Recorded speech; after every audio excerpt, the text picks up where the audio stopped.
First timers, kamusta kayo? Diretso na tayo dun sa kung paano mag-edit si Boy first time ng vlogs ko. Okay, marami talagang nagtatanong nito sa akin. Eto guys hindi ko sinasabi na ito yung gusto nyo, ito yung gawin nyo. Kasi syempre, bawat editor, bawat vlogger, may kanya-kanyang diskarte yan. So ito, hindi ko to sinasabing gawin nyo ha. Sinishare ko sa inyo kung paano yung ginagawa ko pag nag-edit ako. Hindi siya tutorial, pero tips siya kung paano mag-edit ng vlog si Boy first time nyo. Fast-paced editing. Yan, mahalaga yan. Ano ibig sabihin ng fast-paced editing? Dapat mabilis yung cutting nyo. Mabilis yung phasing ng editing nyo. Hindi siya dragging. Alam nyo kung bakit? Kasi pag dragging ang edit nyo, maiinip yung mga viewers sa inyo. 80% yan. Feeling ko 80% ng mga dragging ng mga vlogs, bibitaw yung mga audience nyo. Kaya ganyan ako mag-edit. Na parang pag nag-edit kayo, di ba? Parang hindi na kayo nakakahinga. Kahit na 18 minutes yan, di ba? Parang hindi nyo mabitawan. Kasi, ang ginagawa ko, fast-paced editing. Kumbaga, tipong pag nanonood ako, yung tipong bang kahit may umistorbo sa'yo na, uy, kumain na, wait lang, may pinapanood ako, tika. Ganon. Ganon dapat yung mindset nyo. Ganon dapat yung gawin nyo. Para kahit na sobrang haba na in time ng vlogs nyo, hindi bibitaw yung mga viewers nyo. Same as TV lang din yan na may nanonood din. Di ba? Pag boring yung palabas sa TV, nililipat nyo. Ganon din yun sa YouTube. Pag boring at medyo dragging, ang bagal nung nangyayari, iiwan mo talaga yan. So, ganon. Fast-paced. Pabilis na atake sa vlogs. Tanggalin nyo yung mga hindi naman kailangan. Kasi kung sa tingin nyo, nagdududa kayo dun sa ine-edit nyo na parang walang kwenta, sa'yo na nga walang kwenta, di ba? Ano pa kaya yan dun sa manonood? So, tanggalin mo na. Dapat mabilis yung phasing ng edit natin para mas exciting, mas hindi bibitaw yung mga nanonood sa atin. Okay, next naman ay balance audio and choose the right background music. Ito, madali lang naman to. Marami ako nakikitang nagvo-vlog na nagmo-montage, naglalagay ng music, pero pag nagsalita na, hindi bumababa yung music. Dapat, pag may music ka, nagmo-montage ka, okay, i-up mo yung music. And then, pag nagsimula ka na magsalita, hihinaan mo yung background music mo. Para mas umangat yung boses mo, mas maintindihan ng mga viewers mo yung sinasabi mo. Hindi sila nadidistract dun sa music na narinig nila. Ito, mahalaga to para mas maging exciting lalo yung mga vlogs natin. Kunwari, travel. Napapansin nyo yan sa mga vlogs ko. Kunwari, nagvo-vlog kami ni Senyorita. Nagkukulitan kami. Tapos bigla kami kumain sa Japanese food. So dapat, yung background music mo, Japanese din. Hindi mo lang sinasabi na, ay, nasa Japanese, kakain kami ng Japanese food. Ang goal ko ay dapat, pag kumain ako ng Japanese food, or kumain kami ng Japanese food, iparamdam ko sa inyo na parang nasa Japanese restaurant talaga kayo, na parang nararamdaman nyo na kasama namin kayo. Dapat, ganun lagi yung goal nyo sa pagbablog at sa pag-edit, na dapat, lagi nakaka-relate yung viewers nyo sa napapanood nila. Don't focus on video effects. Focus on your story. Ang karamihan din sa mga nakikita ngayon, hindi ako nagja-judge siya. Hindi ko alam kung judgment to, pero siguro naman kahit paano makikinig kayo kasi since editor naman tayo, nagbibigay ako ng payo. Ang dami-dami ko nakikita na vlogs na sobrang dami ng effects na hindi naman kailangan.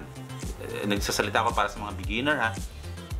Kung ano yung nararamdaman nyo sa sinasabi ko, kung feeling nyo na nayayabangan kayo sa sinasabi ko, sabihin nyo sa akin ha. Pero hindi ako nagyayabang, nagbibigay lang ako ng tips. Wala sa bokabularyo o yung pagiging mayabang. Nagsishare lang ako para at least matutunan nyo rin. Di ba napansin nyo na karamihan ng vlogs is more on cut to cut? Hanggat maaari, kung nagsisimula kayo sa pag-edit ng vlogs, make it simple.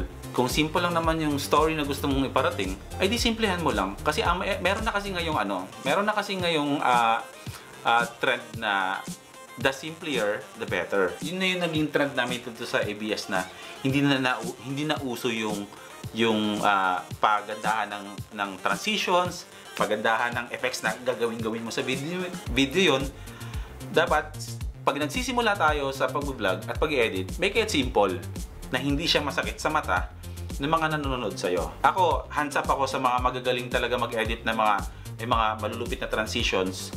at malulupit na mga video effects kasi matatagal na sila at nakadepende kasi yun sa mga genre at sa content na ginagawa nila, lalo na pag travel. Pag travel talagang malupit talaga yung mga transitions dyan. So, ibagay natin yung mga transitions na ginagamit natin sa kung ano yung kwento natin sa vlog. Mas bigyan natin talaga ng focus yung story, kung paano mo i-deliver yung story ng vlog mo para, syempre, di ba? Sa panahon kasi ngayon, ang mga viewers natin, ayaw na nila nang nag-iisip. Ang nangyayari ngayon, ang gusto ng mga viewers nila, pag nakita nila, naiintindihan agad nila. Ayaw na nila nang pinag-iisip mo pa sila. Parang nagsuspoon feed ka na lang, parang sinusubuan mo na lang sila ng kwento mo, parang ganun. Para, syempre, di ba? Imagine mo, nakaupo ako dito, tapos sinusubuan na ako ng pagkain. Di ba ang sarap? Parang ganun. Ganun din sa paggawa ng vlog at sa pag-edit ng vlog. So, simplihan lang natin para madali lang siyang tanggapin ng mga viewers natin.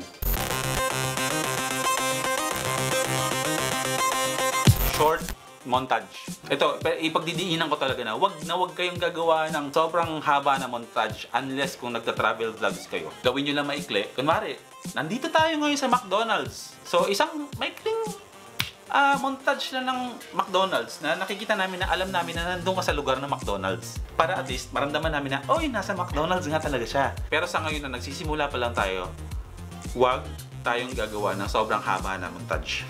Depende yun sa inyo kung yun ang susundin nyo o susundin nyo pa rin yung gusto nyo. Kasi eto, ganito ako mag-edit. Kung ano yung sinasabi mo, dapat nakikita. Kung ano yung naririnig mo, dapat nakikita ng viewers mo. Ito yun explain ko yan, mahalaga yan. Kunwari, nagpa-vlog ka. Kunwari, nasa Quiapo ka, ganyan. Nandito ba ako ngayon sa Quiapo? Ha! Merong mamang lasing doon. Pero, gaganong-ganong ka lang, dire-diretso ka lang. Nasan yung lasing? Merong nanonood sa'yo. Nasan yung lasing? Yun ang point ko.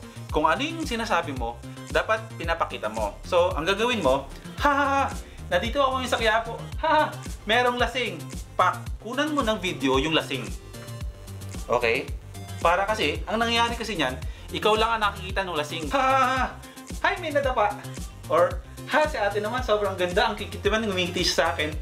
Ikaw lang nakakita, hindi nila nakikita. So, ang gagawin mo, pag may sinabi ka, videohan mo. Para kung ano yung sinabi mo, nakikita rin nila. Kumbaga, nakaka-relate yung viewers mo dun sa sinasabi mo.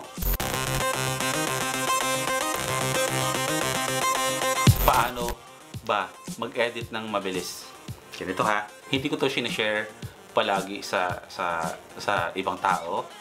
Pero dahil karamihan sa mga comments na nababasa ko is mga editors talaga, isi-share ko na. Mayroong tinatawag na shoot edit. Ito yung pinakahuling talakayan natin. Itong shoot edit na tinatawag na to, ito yung magpapagaan, magpapabilis ng paggawa nyo ng vlog hanggang sa editing. Shoot edit. Ano yung shoot edit? Nag-shoot ka habang nag-edit ka sa isip mo.